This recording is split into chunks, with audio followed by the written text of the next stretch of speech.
Welcome to The Explainer, where we break down big topics in under 5 minutes. Today, we're tackling a technology that's, well, it's changing everything.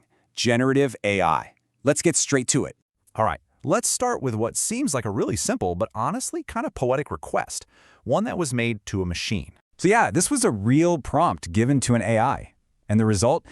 It was funny, it was creative, and honestly, surprisingly human. It came back with something like, 5 stars, would recommend. My heart was a vacant lot, but now it's a cozy B&B with excellent service. And that really gets to the core of it, doesn't it? How can a system of ones and zeros write a poem, or compose music, or create a piece of art? That question, well, it's right at the heart of this thing we call generative AI. You've probably heard these names thrown around, right? ChatGPT, Midjourney, DALL-E. Well, this is the technology that's behind all of them. And they're part of this whole new class of AI that doesn't just analyze information. It actually creates entirely new things that have never existed before. So, okay, how does this all work? What's really happening under the hood? How does the magic trick, actually happen? Okay, so at its core, you can think of generative AI as this incredibly well-read student. Imagine it's consumed a library the size of the entire internet. Now, it can't repeat a book back to you word for word, but what it has done is learn the patterns of language so deeply that it can write a completely new essay on pretty much any topic in any style you can dream up. And the process itself is, well, it's deceptively simple. It starts when you give it an instruction, what we call a prompt. From there, the AI looks at all the patterns it's learned and just calculates the most statistically likely response. It's crucial to get this. It isn't thinking. It's predicting, one word or one pixel at a time. So this is the key difference right here. For decades, AI was all about analysis, classifying pictures, spotting fraud, making predictions from data. But generative AI? It's all about creation. It takes what it's learned and synthesizes it into something brand new. That right there is the fundamental shift. And it feels like this technology just exploded onto the scene overnight, but its roots actually go back decades.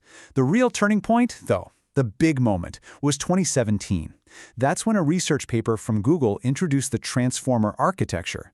That one idea is pretty much the fundamental engine driving almost all the tools we're seeing today.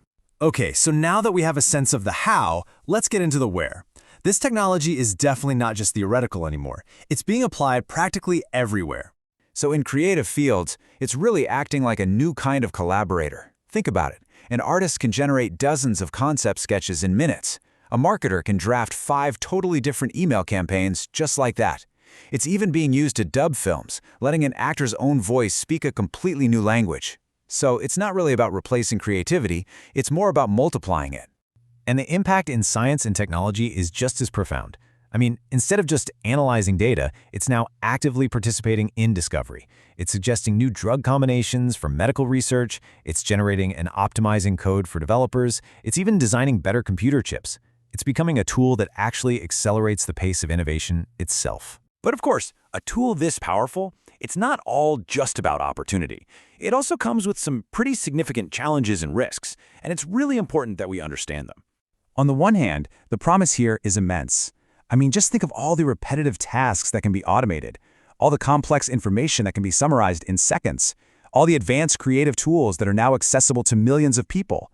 It's a huge, huge boost for both productivity and creativity. But on the other hand, we have to face the dangers. These models can be confidently wrong. They can just make up facts in what people are calling a hallucination. They can inherit and even amplify the biases that are in their training data. And in the wrong hands, they can be used to create misinformation, deepfakes, and sophisticated phishing attacks on a massive scale. These are definitely not trivial problems. So, where do we go from here? What does the future of this incredible and, pretty complicated technology even look like? Well, right now, there's a really fascinating debate happening. For a while, the main philosophy was bigger is better. Just keep scaling up the models, feed them more and more data. But a new school of thought is popping up, and it argues that smaller, more specialized models might actually be smarter and more efficient when it comes to specific tasks. And we're already seeing this play out. A relatively small model that's been trained only on, say, biomedical research can actually outperform a giant general-purpose model when you ask it about medical stuff. So the future might not be one single giant AI, but maybe a whole ecosystem of smaller, expert AIs. Ultimately, this technology is going to continue to evolve at a breathtaking pace. That's a given. But the most important development, it won't be a technical one. It's going to be a human one. The tool is here. It's on the table. And the real question that's left for all of us to answer is how will we, as a society, choose to use it?